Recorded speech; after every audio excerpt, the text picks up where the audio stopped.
नमस्कार. प्राध्यापक बी.जी. मांगले, जागर टाइम्समध्ये आपल्या सर्वांचं स्वागत आहे. मित्रो, आज एका अत्यंत महत्त्वाच्या विषयावरती आपल्याबरोबर चर्चा करतोय आपल्याशी, आणि या विषयावरती भाष्य करत असताना हा व्हिडिओ शेवटपर्यंत बघण्याची विनंती करतो. व्हिडिओला लाईक, शेअर आणि सबस्क्राईब आवर्जून करा. कोणता विषय घेतलाय तर आमदार अपात्रता हा विषय घेतलाय.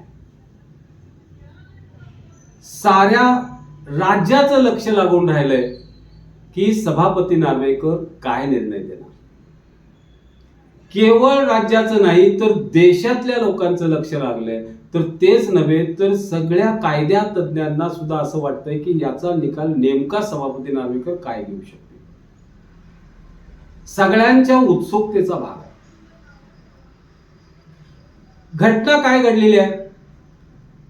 जून 2022 मध्ये एकनाथ शिंदेच्या नेतृत्वाखाली एक मोठा विधानसभेचा ग्रुप, विधानसभा सदस्यांचा ग्रुप फुटून बाहेर पडला आणि त्याने आपलं स्वतंत्र अस्तित्व निर्माण केलं. पहिला ते सुरतला गेले, नंतर ते गुवाहाटीला गेले आणि त्यांनी स्वतःचं शिवसेनेचा असे स्वतंत्र गट निर्माण केला. शिवसेनेतनं फुटून निघाल्यामुळे शिवसेनेनं साहजिकच सुप्रीम कोर्टात गेले आणि सुप्रीम कोर्टात त्यांनी असं कंटेन्शन केलं की या सर्वांना अँटी डिफेक्शन, पक्षांतर बंद्या कायद्याखाली यांना अपात्र करावं. साहजिकच सर्वांना त्यावेळेलाही उत्सुकता होती की या फुटून बाहेर पडलेल्या सदस्यांचं भवितव्य काय. जशा म्हणजे सातत्यानं सुप्रीम कोर्टात केसेस चालत होत्या, तसं बाहेर दैनिकातून किंवा प्रिंट मीडियातून, इलेक्ट्रॉनिक मीडियातून यातून सातत्यानं हा निकाल लागेल, ते निकाल लागेल, अशा पद्धतीनं आणि तशा पद्धतीनं मांडणी झाली. याचे सगळे वृत्तांत येत होते. लोकांची उत्सुकता ताणली गेलेली. आता काही तासावर राहिला निकाल. उद्याच त्याचा निकाल लागतोय. तथापि आपण या व्हिडिओ मधून हा निकाल सांगायचं काम करणार नाही, पण एका महत्वाच्या गोष्टीवरती आपण प्रकाश टाकणार आहोत. ते म्हणजे या निर्णयामध्ये कायद्याच्या तर बाजू आहेतच, पण पृथ्वीराज चव्हाण जसं सांगतायत तसं कायदाबाह्य कोणत्या गोष्टीचा परिणाम होऊ शकेल याच्यावरती आपण प्रकाश टाकायचा प्रयत्न करणार आहोत. या दृष्टीनं हा व्हिडिओ आपण शेवटपर्यंत बघा. 11 मेला सुप्रीम कोर्टाने आपला निकाल दिला. निकाल देत असताना सर्वांना असं वाटत होतं सुप्रीम कोर्ट यांना पात्र किंवा अपात्र आपणच ठरवेल, पण तसं घडलं नाही. सुप्रीम कोर्टाने सांगितलं हा विषय हा विधिमंडळाचा विषय आहे, त्यांच्या कार्यकक्षेतला विषय आहे, हा न्यायमंडळाच्या कार्यकक्षेतला विषय नाही. त्यामुळं या संदर्भातला निर्णय हा विधानसभा सभापतींच्या पातळीवरतीच कळेल. अत्यंत महत्वाचा विषय. पण हा निर्णय देत असताना विधिमंडळाला डायरेक्शन्स देत असताना सुप्रीम कोर्टानं महत्वाचा भाग म्हणजे काही निर्णय ऑलरेडीच घेऊन ठेवला होता. त्यांनी काय सांगितलं होतं? सभापतींनी निर्णय घेत असताना, लवादाच्या भूमिकेत राहून निर्णय घेत असताना एक गोष्ट लक्षात ठेवावी की राजकीय पक्ष हा विधिमंडळ पक्षापेक्षा प्रबळ आहे, हे त्यांनी लक्षात ठेवावं. जर राजकीय पक्ष प्रबळ असेल तर राजकीय पक्षांचा व्हीप महत्वाचा. साहजिकच त्या व्हीपच्या आदेशानुसार जे वागणार नाहीत ते सगळे अपात्र ठरतील. त्यामुळं विरोधात निर्णय राजकीय पक्षांच्या देता येणार नाही असं आपल्याला वाटतं. पण हे प्रत्यक्षात असं घडलं तरीही ज्या वेळेला सभापतींच्या समोर सुनावण्या घडल्या त्यावेळेला कोणाच्या बाजूने निकाल लागेल याविषयी संभ्रम निर्माण झाले. लोकांना सुद्धा काळजी वाटू लागली आणि कोणत्या बाजूने निकाल लागेल याचा परिणाम काय असेल वगैरे ह्या चर्चा. सभापतींना निर्णय देत असताना सुप्रीम कोर्टाने काही महत्वाचे निर्णय आधीच घेतले होते आणि त्यानुसार त्यांनी असं सांगितलं होतं की राजकीय पक्ष हा विधिमंडळ पक्षापेक्षा प्रबळ आहे, त्यामुळं सहजासहजी राजकीय पक्षाच्या विरोधात निकाल जाणार नाही असं सर्वांचं मत. पण विधिमंडळ पक्ष म्हणजे समजा आता आपण एकनाथ शिंदे गट धरू, त्यांचे जे वकील आहेत महेश जेठमलानी फार हुशार, त्यांनी आधीच विचार असा केला की आता आपल्याला आपल्या आशिराला म्हणजे एकनाथ शिंदेना जर प्रोटेक्ट करायचं असेल आणि त्यांचं राजकीय आयुष्य जर का पणाला लावायचं नसेल तर आता आपल्याला या कायद्याचा जो अर्थ आहे तो कशा पद्धतीने लावायचा, त्यासाठी त्यांनी बघितलं. आणि ज्या वेळेला एखादी गोष्ट आपल्याला समजून देता येत नसेल तर गोंधळ निर्माण करायचा, कन्फ्युजन निर्माण करायचं, या न्यायाला धरून महेश जेठमलानी वकिलांनी मोठाच गोंधळ निर्माण केला. सुनील प्रभू जे व्हीप होते शिवसेनेचे, त्याच्यावर त्यांनी आक्षेप काय घेतला सुनावणी दरम्यान की सुनील प्रभूंची सहीच खोटी आहे. दुसरं त्यांनी असं केलं, त्यांचे ईमेल चुकीचे आहे. मोठी खळबळ उडाली होती. आता निर्णय कोणाच्या बाजूला जाईल अशी शक्यता निर्माण झाली.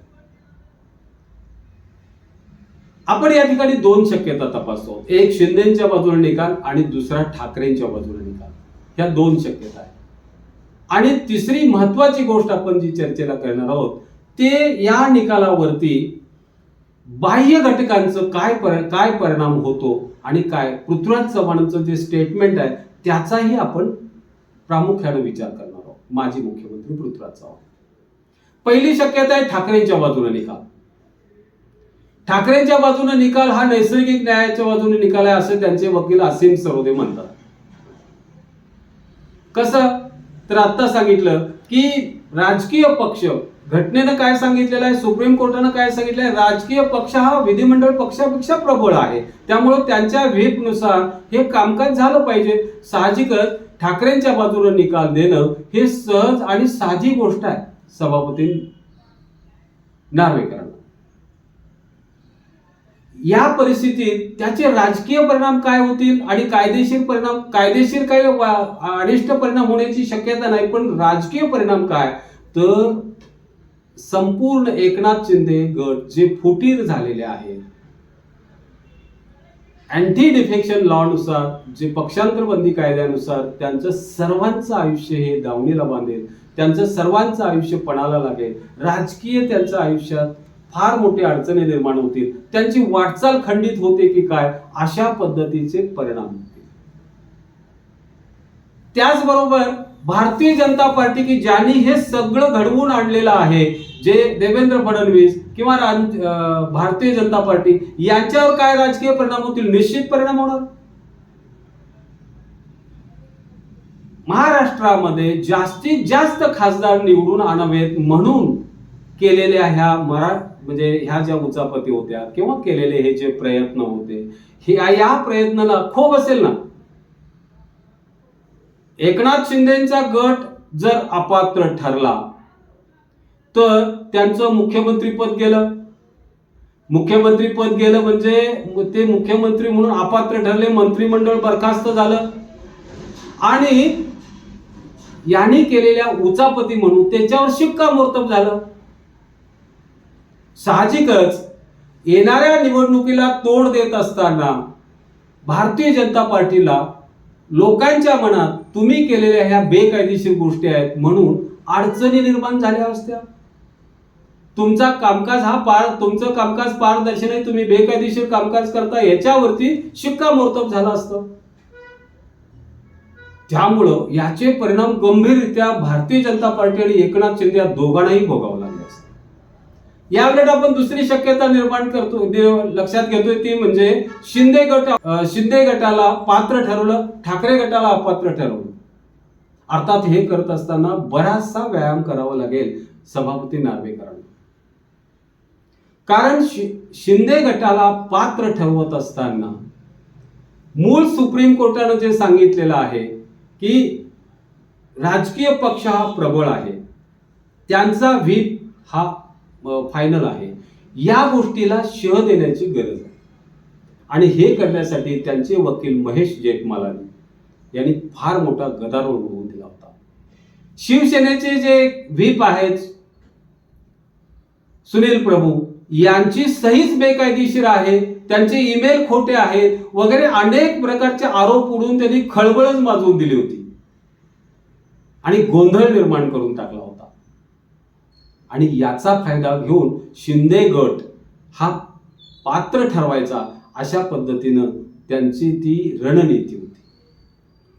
शिंदे गट जर पात्र ठरला, शिंदे गटाच्या बाजूने जर निकाल लागला, तर ठाकरेंची शिवसेना कायमची गेली. अर्थात त्याला कोर्टात चॅलेंज आहे. दुसरा परिणाम काय होईल? पक्ष चिन्ह गोठवलं जाण्याची शक्यता आहे किंवा चिन्ह त्यांना मिळण्याची शक्यता आहे, झेंडा त्यांना मिळण्याची शक्यता आहे. जे जे म्हणून शिवसेनेच्या नावावर आहे ते सगळं शिंदेना मिळण्याची शक्यता आहे. म्हणजे मालमत्ता, बँक अकाउंट ह्याच्यावरती सुद्धा प्रश्न निर्माण झाले असते. काय करायचा मोठा प्रश्न असता. हे झाले असते कायदेशीर परिणाम. पण याच्या पलीकडे जाऊन राजकीय परिणाम काय झाले असते, तर शिवसेनेचे जर शिंदेच्या बाजूने निकाल लागला असता तर शिवसेनेचे ठाकरे राजकीय दृष्ट्या अडचणीत आले असते. केवळ पक्षीय पातळीवरती नाही तर राजकीय दृष्ट्या अडचणीत आले असते. नवीन पक्ष, नवीन झेंडा, नवीन चिन्ह ह्या सगळ्या गोष्टींना तोंड देत असताना मालमत्ता, पक्षाची मालमत्ता हे सगळं काही निर्माण हे करत असताना त्याला प्रचंड मोठ्या अडचणी आल्या असत्या. पण एक गोष्ट त्यांच्या बाजूने झाली असती की त्यांच्या बाजूने लोकांची सहानुभूती झाली असती. आता हे झालं इकडचा निकाल का तिकडचा निकाल. घटनेच्या दृष्टीने याचा काय निकाल आहे किंवा याचे काय परिणाम होतात हे थोडंसं आपण बघूया. विधिमंडळ आणि न्यायमंडळ याच्यामध्ये ज्यावेळेला न्यायाच्या किंवा अधिकार कक्षा ठरवण्याचा प्रसंग येतो त्यावेळेला कशा पद्धतीने एखाद्या शेड्यूलचा अर्थ लावला जातो हे या ठिकाणी फार महत्वाचं आहे. म्हणून देशाचं लक्ष लागलेलं आहे. घटनेमध्ये शेड्यूल 10 घातलेलं आहे. त्या शेड्यूल 10चं प्रयोजनच या कारणासाठी केलंय. आणि अशा पद्धतीनं जर राजकीय पक्षावरती विधिमंडळ पक्ष जर का कुरघोडी करायला लागला आणि ते पक्ष जर हडप करायला लागला तर करू नये म्हणूनच शेड्यूल 10 ची निर्मिती केलेली आहे. अशा पद्धतीचं बोलणं हे विधिज्ञ करतात किंवा अनेक कायदेतज्ञ करतात. त्या दृष्टीनं हा जो राहुल नार्वेकर काय निर्णय देतात हे महत्वाचं आहे. या निर्णयावरती हा व्हिडिओ करत असताना जे महत्वाची गोष्ट मी तुम्हाला सांगितली होती, शिंदे अपात्र का ठाकरेंच्यावर कुऱ्हाड येणार हे ठरवत असताना की या संदर्भात पृथ्वीराज चव्हाण माजी मुख्यमंत्री यांचे एक मत विचारात घेण्यासारखं आहे. त्यांनी काय सांगितलं? त्याने असं स्पष्ट सांगितलं की सभापती नार्वेकरांचा निकाल हा राजकीय भूकंप असेल, महाराष्ट्राला हादरा देणारी घटना असेल. ते बोलत असताना ते स्पष्टपणे त्यांनी सांगितलं. सभापती नार्वेकर काय निकाल देतील हे इनडायरेक्टली त्यांनी स्पष्टच केलं. ते म्हणाले की सभापती नार्वेकर हे एका राजकीय पक्षाचे आमदार आहेत. आणि खासगीत बोलताना म्हणाले आमदार हा ज्या पक्षाचा आमदार आहे त्याच पक्षाच्या बाजूने निकाल होतो. दुसरी गोष्ट असं त्यांनी स्पष्टपणे सांगितलं की एकनाथ शिंदे मुख्यमंत्री आणि राहुल नार्वेकर सभापती यांची एक गुप्त बैठक झाली, चर्चा झाली त्यांच्यामध्ये. सगळ्या महाराष्ट्राचं लक्ष तिकडे काय चर्चा झाली हे बाहेर कुठलं नाही. काय त्या ठिकाणी चर्चा झाली असावी.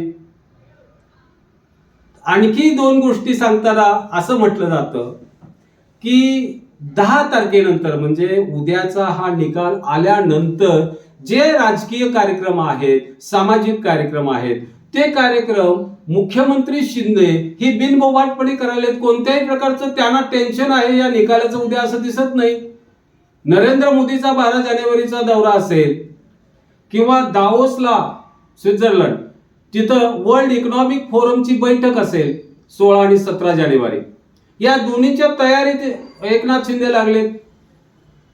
म्हणजे त्यांना कदाचित असं आहे का की त्यांना निकाल माहिती झालाय किंवा त्यांची चर्चा झाली असा आपण अर्थात आरोप करणार नाही.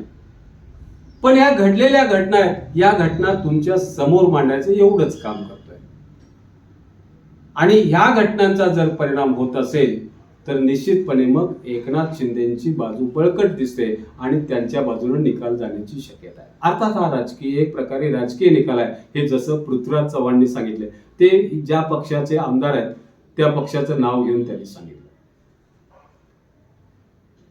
निकाल कोणत्याही बाजूने लागला तरी जे ज्याच्या विरोधात निकाल जाईल ते कोर्टात जाणारच आहे आणि अंतिमतः या निकालावरती फायनल शिक्कामोर्तब हे सुप्रीम कोर्टाचंच होणार आहे. महाराष्ट्राच्या राजकीय भवितव्याची वाटचाल आणि पक्षांतर बंदी कायद्याखाली नेमकं कशा पद्धतीनं कारवाई केली जाते आणि पक्षांतर बंदी कायद्याखाली विधानसभेतली फूट याच्यावर शिक्कामोर्तब होण्यासाठी आणि याच्यावरती महत्वाच्या टीका टिप्पणी निर्णय होण्यासाठी शेवटी हे सुप्रीम कोर्टातच प्रकरण जाणार आहे.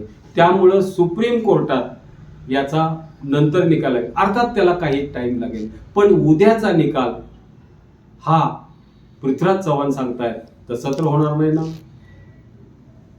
धन्यवाद. मी आपल्या सर्वांना पुनश्च एक वेळ विनंती करतो, माझा हा व्हिडिओ आपण लाईक, शेअर आणि सबस्क्राईब करा. धन्यवाद.